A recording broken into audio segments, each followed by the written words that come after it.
Alors, c'est descendu du ring, hein, du Parlement, c'est ça? Bonjour Alda Gréoli. Ah, vous entendez? Bonjour. Oui, bonjour. Oui, Donc, vous aviez les clés de la culture avant, hein, donc vous les avez données maintenant, souviens-vous. Vous êtes un peu fâché, je crois, hein? Je suis pas un peu fâchée, je suis très fâchée et surtout, j'ai mal à ma démocratie, si vous permettez cette expression. Mais on a tous mal à notre démocratie avec deux S à la fin, voilà. Oui, tout à fait. Puisque, enfin, pour moi, la démocratie, elle s'exprime dans la liberté d'association et dans la liberté d'accès à la culture. Et là, sans aucune raison, parce que j'attends toujours qu'on me cite le moindre cluster dans un cinéma, dans un théâtre, dans une salle de réunion de l'éducation permanente ou ailleurs. Il y en aurait eu un à Arlon il y a 6 mois. Non, je plaisante, mais il n'y a rien. Donc c'est vrai que ça n'a pas de sens. Comment, vous êtes dans la politique, on est dans un Codeco, comment arrive-t-on à ce que des gens imposent une décision? On a cru comprendre qu'il y avait 2 membres du MR, dont Pierre-Yves Géollet, j'imagine lui-même, et une écolo ou un écolo. Comment se fait-il que, par exemple, le Parti socialiste ne soutienne pas la culture? Alors écoutez, premièrement, je n'étais pas dans ce Codeco, donc je ne vais pas commenter ce qui s'y est passé. Le CDH est dans l'opposition, mais par contre, j'ai vécu énormément de Codeco, puisque des Codeco se réunissent indépendamment de la pandémie. Et donc, quand j'étais ministre soit de la Santé, soit et vice-présidente de 2 gouvernements, j'ai vécu énormément de Codeco. Les décisions en Codeco se prennent au consensus. D'accord? Oui. Et donc, tant qu'il n'y a pas d'accord, il n'y a pas de décision. Donc, je suis désolée, mais si des gens se sont opposés, ce que je veux bien croire, alors il n'y a pas eu de décision.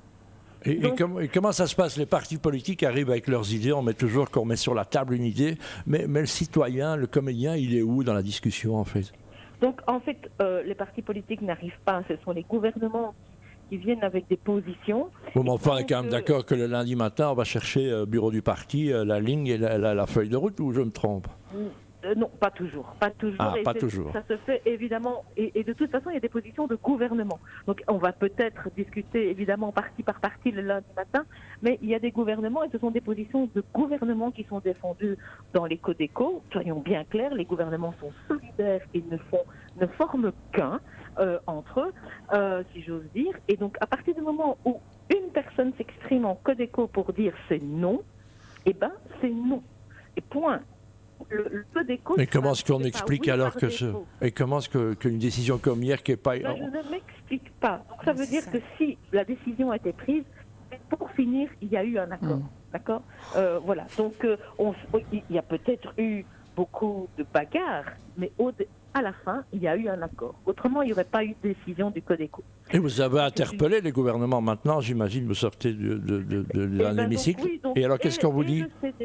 Et le CDH et le PTB, parce que j'estime qu'il faut le dire aussi, nous avons demandé d'extrême urgence la réunion de la commission de la culture, et Écolo a refusé que cette réunion soit organisée, et nous le regrettons, parce que une des choses aussi importantes, essentielles, c'est que pour que le citoyen puisse comprendre, pour que l'artiste puisse comprendre, c'est qu'on montre que l'on exige et qu'il existe des réels débats démocratiques.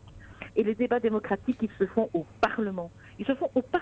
Et lorsqu'on refuse une commission de la culture aujourd'hui, alors que rien de rationnel n'explique la fermeture de la culture, eh ben, on donne un signal aux citoyens que la démocratie ne fonctionne pas. Et c'est exactement le signal contraire à celui qu'il faut donner aujourd'hui. Donc oui, vous l'entendez, je suis dans une réelle colère. Oui. Est-ce que vous avez des outils pour revenir sur une décision? Est-ce qu'il y a des outils démocratiques et politiques qui permettent de revenir en arrière? Mais rien n'empêche aujourd'hui un gouvernement de demander une nouvelle réunion en extrême urgence du Codeco et de faire revoir les décisions qui ont été prises. Donc ça, c'est une solution qui existe et qui pourrait être faite. Moi, j'ai une question. Oui, Valérie j'ai une question pour vous, Alda Gréoli. Il y a quand même cette loi pandémie qui a été votée cet été et qui a été activée, si je me rappelle bien, au mois d'octobre. Oui, quelque chose comme ça. Oui. Et donc qui donne l'opportunité au Premier ministre, ministre de la Santé, ministre de l'Intérieur, de prendre toutes les décisions qu'ils veulent. Donc, moi, ma question, c'est si cette loi pandémie est active, est-ce que les politiques qui veulent en tout cas s'opposer à ce qui est en train de se passer vont pouvoir faire quelque chose? Oui, parce que cette loi pandémie, même activée, nécessite des accords de coopération pour pouvoir être mise en œuvre et que des arrêtés soient pris là où ils doivent être pris. Donc, non, entre guillemets, ils ne peuvent pas tout seuls décider de quelque chose. C'est la raison pour laquelle je rappelais d'ailleurs la nécessité de consensus au Codeco. Donc c'est 100%. Qu'est-ce que vous pouvez dire? Il y a 4 acteurs, enfin pas acteurs, des acteurs vraiment de la culture, un tourneur, une comédienne, une musicienne, une fille de culture. Qu'est-ce que vous pouvez leur promettre maintenant? Dire qu'est-ce qu'on peut faire dans les heures qui suivent en fait? En tout cas, leur promettre, je ne vais pas ici faire des promesses que je ne saurais pas tenir. Donc en ce qui concerne en tout cas mon action et celle du CDH en général, puisque Maxime Prévost encore cet après-midi aussi au Parlement fédéral a exigé une réunion du Codeco pour revoir les décisions, mais j'ai envie il faut que l'ensemble des partis politiques démocratiques se mobilisent parce que derrière le symbole de la culture, dont Dieu se sait si la culture est essentielle, mais la culture n'est pas essentielle seulement pour elle-même, elle est essentielle aussi pour ce qu'elle représente. Mais on est la veille de Noël, donc on a l'impression qu'il ne va plus rien se passer après le retour des vacances. On va laisser ça dans l'état. On a l'impression que d'ici demain, il ne va pas se passer grand-chose. Écoutez, moi, je vois la mobilisation. J'ose espérer qu'il va se passer quelque chose. J'ai envie aussi d'appeler la population à continuer à aller dans les lieux de culture, à continuer à y aller. Vous appelez à la désobéissance, Alda Greoli? Je n'appellerai pas ça de la désobéissance, je l'appellerais ça de l'affiliation à la culture et du soutien à la culture. Donc je n'appelle pas à désobéir, j'appelle à soutenir. Non, mais c'est très bien. Et donc voilà, qu'est-ce qu'on peut dire? Qu'est-ce qu'on connaît? On ne connaît pas grand-chose de notre ministre de la Culture, pour être franc. Qu'est-ce que vous connaissez d'elle, en fait? Joker. Non, il est refusé, il est refoulé. Non, il faut un consensus, on n'est pas tous d'accord.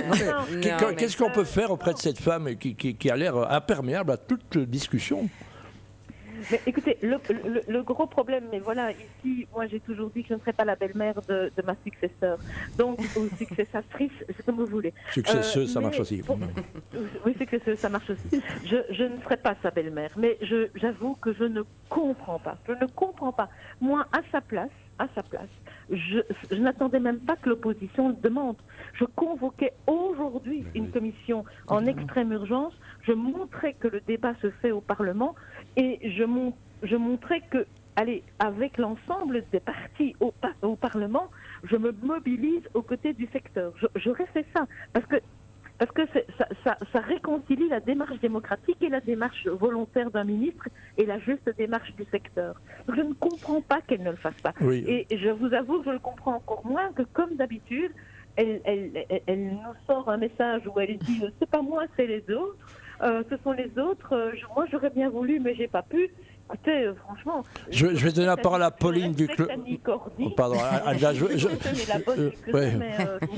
y a déjà un tunnel, il faut qu'on choisisse le nom. Mais Pauline, qui a envie de vous parler, Pauline, j'appelle le fille de culture, qui donne à manger à des comédiens de manière effective et de manière un peu indécente, je trouve. Tout à fait, depuis 1 an et demi. Bonjour Madame Greoli. Voilà, j'ai une question pour vous. Moi, j'ai vraiment du mal à comprendre. Je voudrais savoir pourquoi la culture est l'éternelle variable d'ajustement. J'aimerais comprendre parce que vraiment là c'est un coup de grâce, j'ai l'impression. C'est là la ligne. Voilà. Et je ne comprends pas ce qui est en train de se jouer. Je n'arrive pas à avoir l'analyse de la situation là. Qu'est-ce qui se joue là? Expliquez-nous, éclairez-nous, parce que vraiment, moi je ne comprends pas.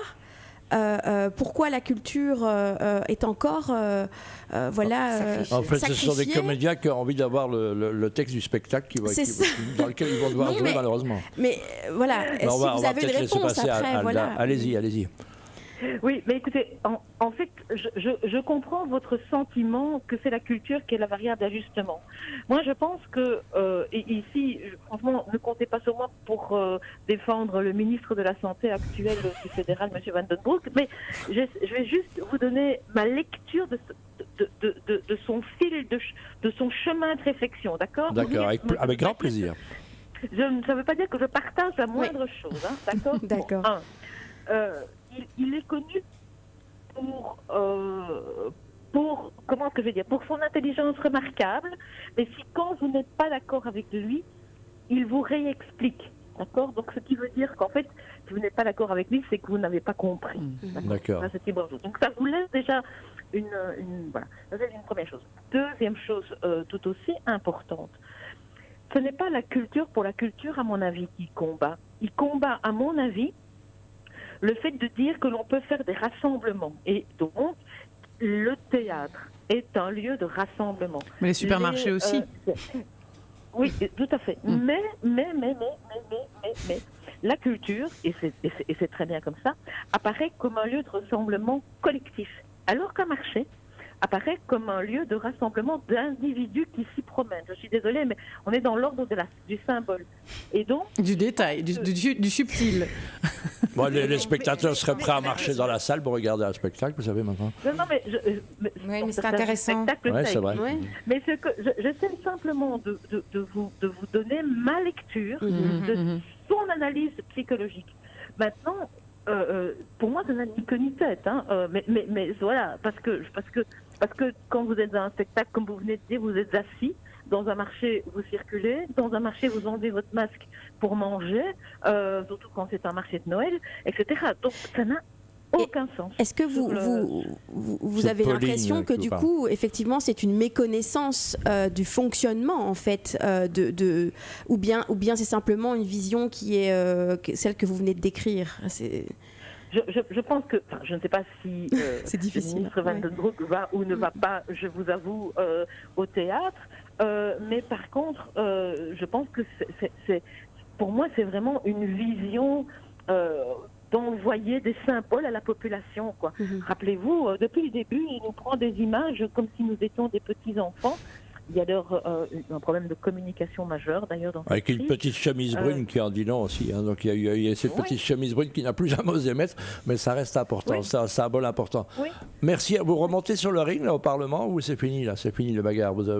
Écoutez, malheureusement, nous n'allons pas pouvoir remonter sur le ring puisque il y a eu un refus et comme ici, comme je vous disais, les choses se prennent au consensus, donc quand quelqu'un refuse, c'est non. Et donc ici, c'est facile d'être politicien finalement. Oui, écoutez, comme ici, Écolo a refusé la réunion de cette commission, c'est non. C'est la raison pour laquelle je redis que si au Codeco certains disent vraiment non, normalement il ne devrait pas y avoir de décision. Merci beaucoup en tous les cas, Gréoli, de votre participation. Franchement... restons debout et continuons ce combat. Joyeux réveillons-nous, c'est ça. Voilà, donc c'est ça. C'est très bien. Merci beaucoup.